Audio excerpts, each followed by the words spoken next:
spécial début de semaine à vous, madame, messieurs. Bienvenue à cette grande édition d'information sur Kinactu Télévision, la chaîne de prédilection. Aux toiles de fond, poursuite de consultation en vue de la formation du gouvernement. Judith Soumuna Tuluka a fait part de la réduction de la taille du gouvernement.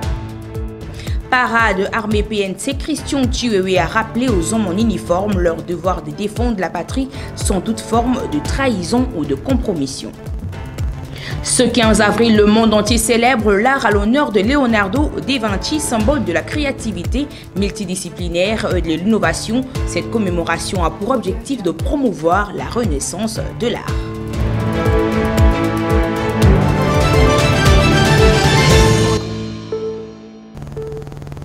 Madame, Messieurs, bienvenue. Deuxième jour de consultation en vue de la formation du gouvernement. La chef de l'exécutif, Judith Soumuna Tuluka, a reçu en audience ce lundi 15 avril dans son cabinet de travail le regroupement politique AA-UNC et AVK conduit par Vital Kamere qui est revenu sur le critère de ministrable, notamment l'expérience, la probité et le respect de la notion du genre. Nous sommes sortis de cette audience satisfaits.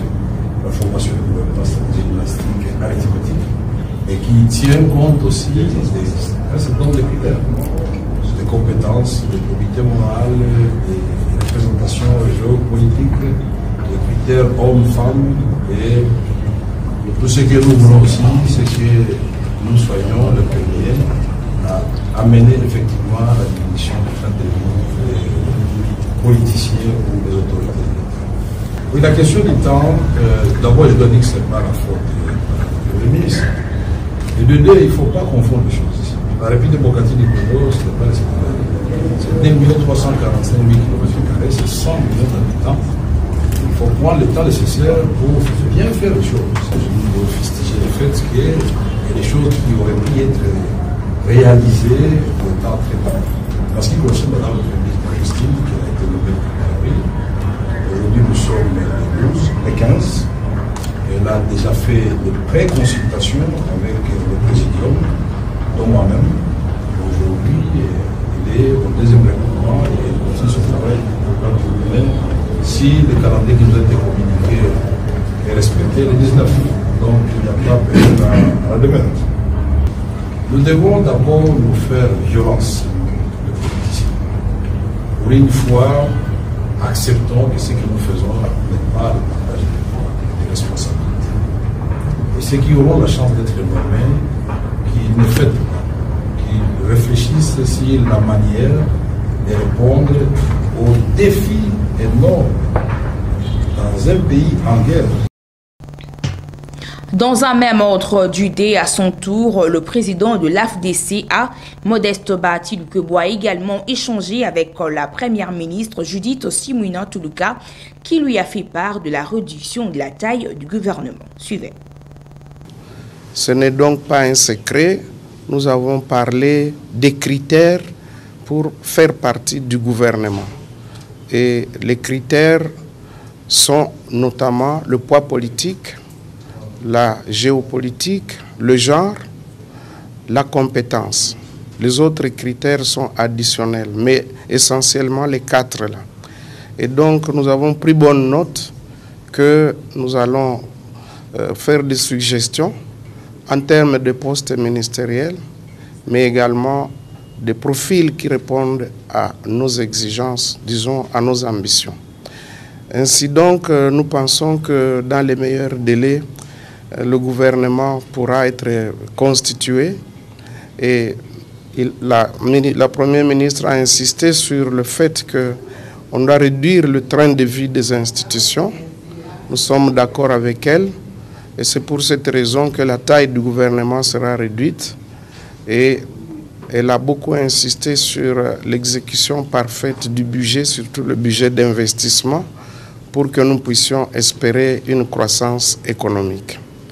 Voilà, c'était autour de ces questions-là que nous nous sommes rencontrés, la délégation qui m'accompagne et moi-même, avec son Excellence Madame la Première ministre. Et sur demande du président de la République, Félix-Antoine Tshisekedi, le chef du gouvernement sortant, Jean-Michel Sama-Lukonde, avait présidé le week-end dernier la réunion restreinte du Conseil de ministres dans son bureau de travail avec quelques figures du gouvernement. Au menu, la mise en place de patrouilles spéciales mixtes entre l'armée congolaise et la police nationale congolaise dans la province du Nord-Kivu pour rétablir la sécurité et imposer la paix dans les zones sous occupation de forces négatives. Suivez. La réunion d'aujourd'hui, elle fait suite à la réunion restreinte qui a été tenue il y a 48 heures à l'hôtel du gouvernement chez le Premier ministre, à la demande évidemment du président de la République, parce qu'il était question pour cette réunion du mercredi d'adopter le projet d'ordonnance portant prorogation de l'état de siège qui prenait cours à partir du 12 avril dernier. Et donc, comme il est des coutumes, il était du devoir du gouvernement de se réunir pour ne pas tomber sous le coup d'une période qui n'est pas couverte par la loi, premièrement. Deuxièmement, la réunion d'aujourd'hui a aussi été tenue avec l'autorisation expresse du président de la République, parce que comme vous le savez, nous sommes au mois d'avril et dans quelques jours va commencer à Washington les assemblées des printemps des institutions de Bretton Woods, notamment le FMI et la Banque mondiale, et qu'à ces propos, dans les cadres de partenariat qui nous lient, il était question pour le gouvernement de se prononcer sur une série de textes qui doivent être soumis notamment aux discussions qui se font là-bas. Et donc le ministre des Finances était parmi ceux qui ont prioritairement pris la parole aujourd'hui pour présenter le plan du gouvernement par rapport à ces réunions. Mais parce que nous parlons de réunions du gouvernement, il y avait aussi un point sur la sécurité. Vous savez que nous avons tous vu les images il y a quelques jours à Goma. Le vice-premier ministre, ministre de la Défense, a informé le Conseil qu'il a été décidé dès aujourd'hui des patrouilles mixtes police et armée nationale pour s'assurer que de manière que ce soit dans la journée ou le soir, les patrouilles sont faites pour s'assurer que la sécurité est restaurée dans la ville de Goma. Voilà, en grande ligne, c'est que nous pouvons retenir à la fois de la réunion restreinte de mercredi dernier, mais aussi de la réunion qui s'est tenue aujourd'hui à la demande du président de la République. Madame, Monsieur, le chef d'état-major de FARDC, le général Christian Chiwewe, a tenu une parade mixte entre l'armée et la police nationale congolaise ce lundi dans la capitale, où il est revenu sur la devise de l'armée congolaise, ne jamais trahir le Congo, et a parlé de la trahison au sein de forces de l'ordre. Il le payera. Vous n'avez pas l'intérêt de collaborer na Monguna. Vous n'avez pas cet intérêt-là. Parce que nous parlons de la devise, la trahison. Katikati nabino, kakandenge na lobi, moka nabiso eza nabitumba. Nous sommes en guerre. Mais, chose grave, tozana batu oyo, bazo corrompre bango facilement, bazo tindika bango, ba pose ba acte ya mabe. Et puis batu oyo bazo tindika bango, baza kaka batu na biso.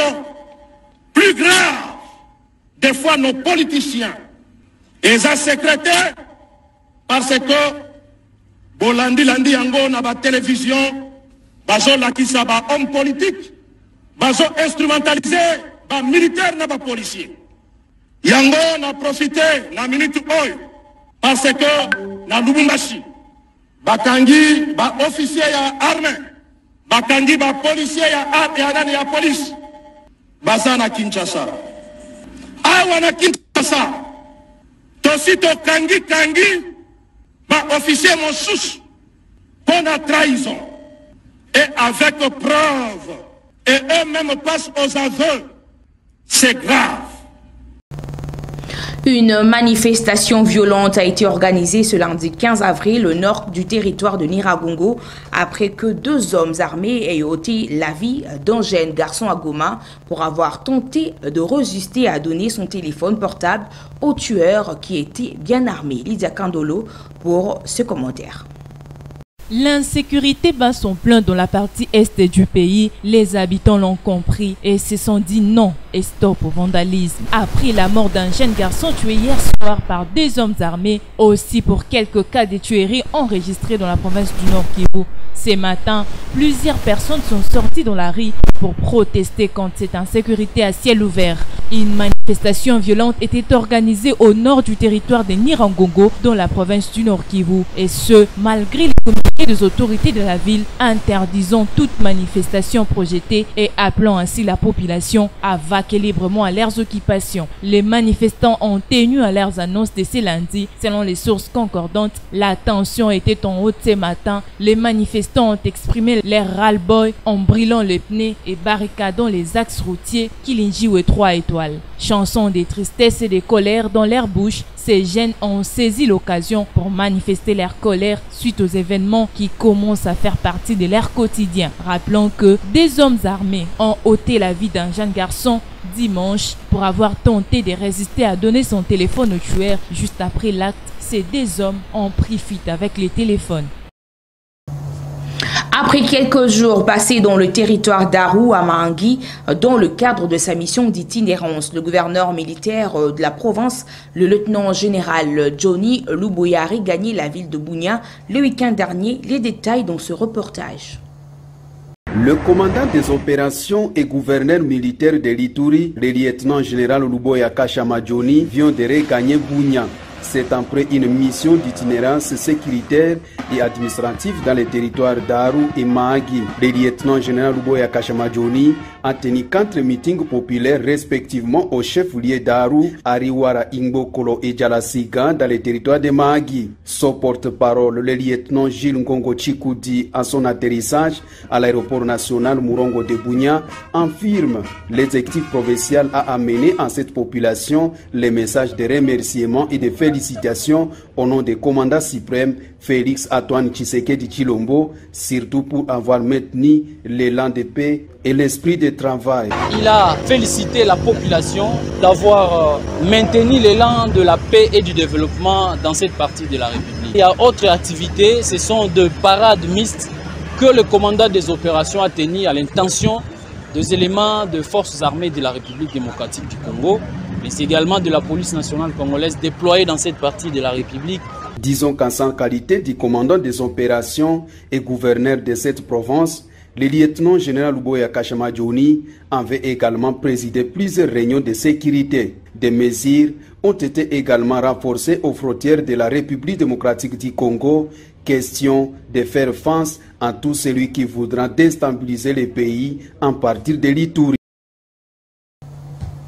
Madame, Messieurs, sachez que la famille de Chéribin Okende a déposé ce lundi 15 avril une nouvelle plainte au parquet près la Cour de cassation suite à l'avènement de nouveaux éléments issus de la déclaration de l'ancien ministre de Tourisme Modero Simba dans un audio devenu viral sur les réseaux sociaux. Suivez l'avocat de la famille, Maître Laurent Onyemba.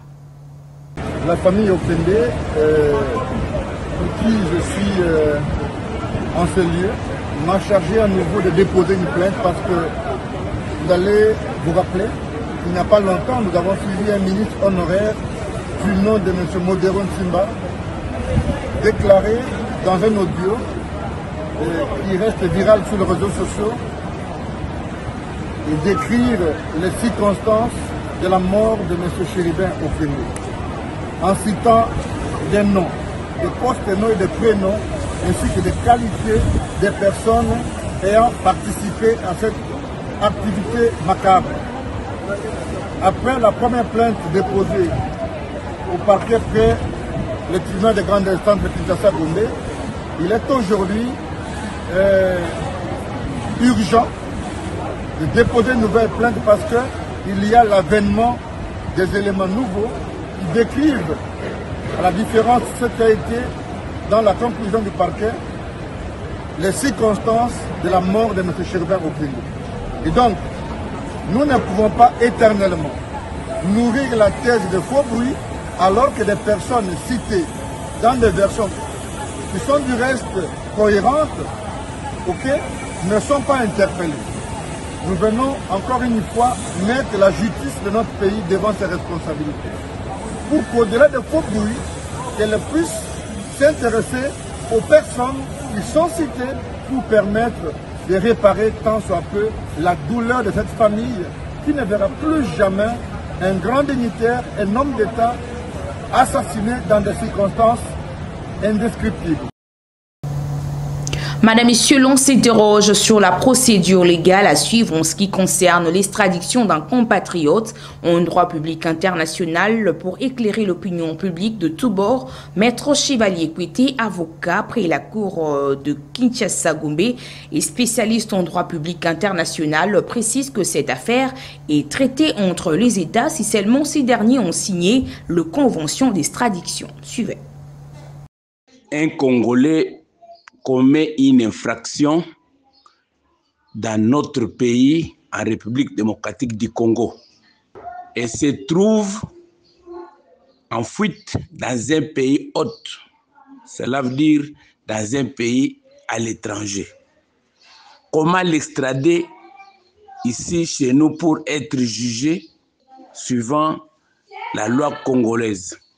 Oui, on peut l'extrader si et seulement si les pays où se trouvent les Congolais en fuite avaient signé des conventions avec la République démocratique du Congo.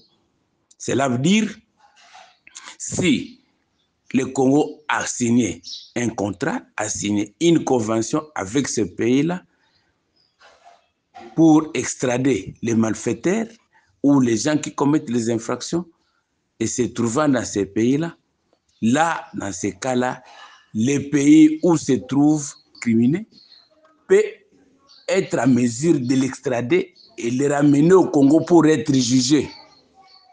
Mais si le pays où il se trouve n'a pas signé une convention quelconque avec la République démocratique du Congo, on ne peut pas l'extrader ou le ramener au pays pour être jugé. Ce 15 avril, le monde entier célèbre l'art à l'honneur de Leonardo da Vinci, symbole de la créativité multidisciplinaire et de l'innovation. Cette commémoration a pour objectif de promouvoir la renaissance de l'art comme moteur vital du développement personnel, culturel et économique.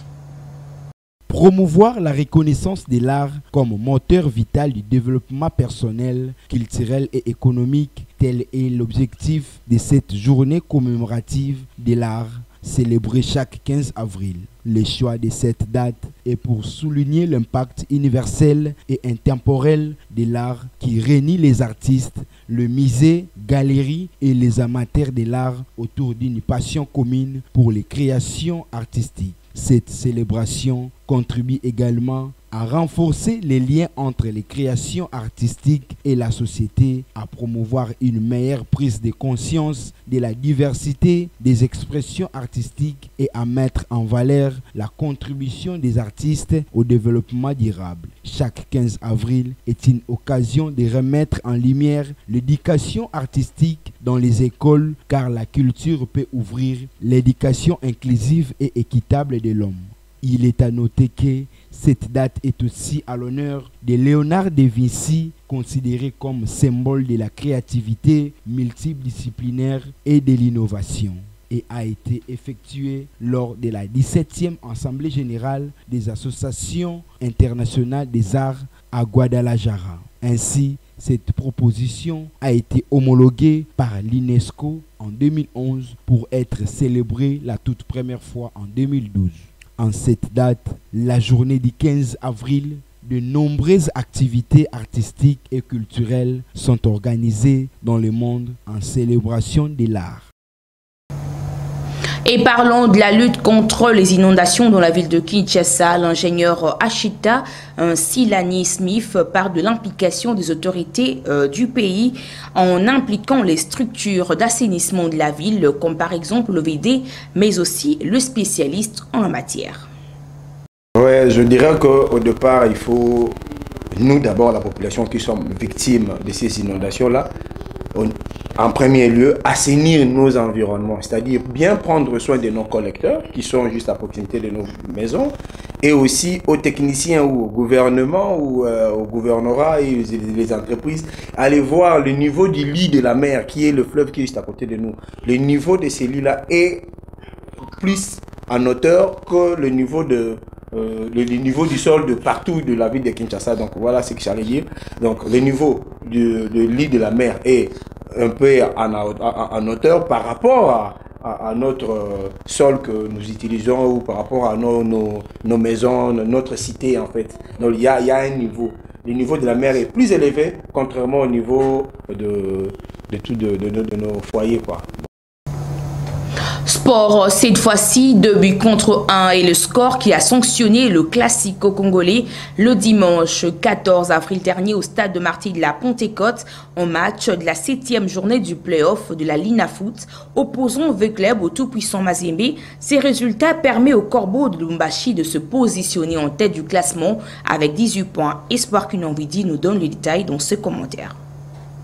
10 ans après, les Corbeaux ont dompté les Moscovites au stade des Martyrs de Kinshasa dans une explication de la 7e journée du play-off. La première partie, Mazembe menait au score grâce à un penalty transformé par Phili Traoré à la 20e minute. Au retour, les hommes de Lamine Diaye montent la pression et le même Traoré revient pour doubler et donner l'assurance à l'équipe chère à Moïse Katumbi dans cette rencontre historique des classicos congolais. La réduction du score est intervenue dans les temps additionnels par l'entremise de Kika Bouchikiri, 2-1 vers club fléchi à domicile. Les Banambongo manifestent leur attachement au club vert et noir de la capitale malgré cette défaite.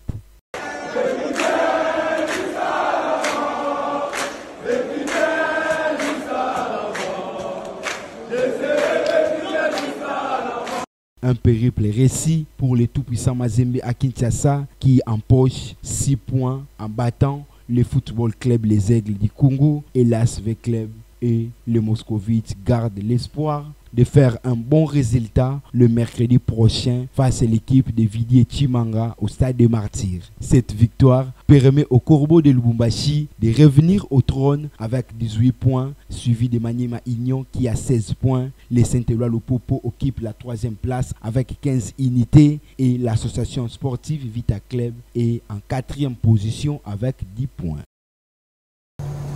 Parlons cette fois-ci de valeurs nutritives. Que savez-vous de l'ananas? Découvrons ensemble le bienfait de ce fruit. L'ananas est connu principalement pour son fruit comestible, qui est en réalité un fruit composé. Il se cuisine aussi bien dans les desserts que dans le plat sucré-salé. Riche en vitamines et minéraux, il apporte une multitude de bienfaits pour la santé. L'ananas est hydratant, rafraîchissant, de sa très grande richesse en eau. Il est anti-inflammatoire et analgésique. Il a un bon pouvoir antioxydant. Ils peuvent contribuer à prévenir l'apparition de plusieurs maladies, entre autres le cancer, les maladies cardiovasculaires et diverses maladies chroniques, en neutralisant le radicaux libre du corps. Il est une source de manganèse et de cuivre. Il est riche en vitamines B1, B6, C, vitamine A, les folades, les fers, les sodium, les calcium, les potassium. Il favorise la circulation sanguine et diminue le risque de maladies cardiovasculaires. L'ananas a une action bénéfique sur la digestion de protéines et non de graisses, contrairement aux idées reçues grâce à la broméline qu'il contient.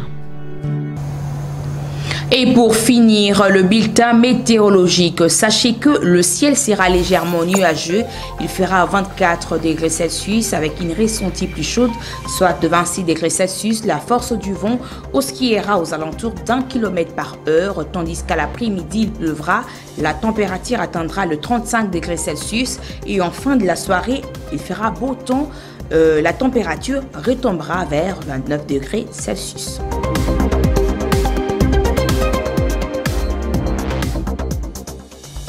C'est ici que nous mettons terme à cette grande édition d'information sur nos antennes. Bien avant de nous quitter, le rappel de titre.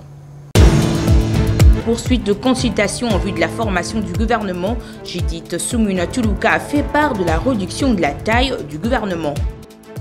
Parade armée PNC, Christian Chiwewe a rappelé aux hommes en uniforme leur devoir de défendre la patrie sans toute forme de trahison ou de compromission. Ce 15 avril, le monde entier célèbre l'art à l'honneur de Leonardo da Vinci, symbole de la créativité multidisciplinaire et de l'innovation. Cette commémoration a pour objectif de promouvoir la renaissance de l'art.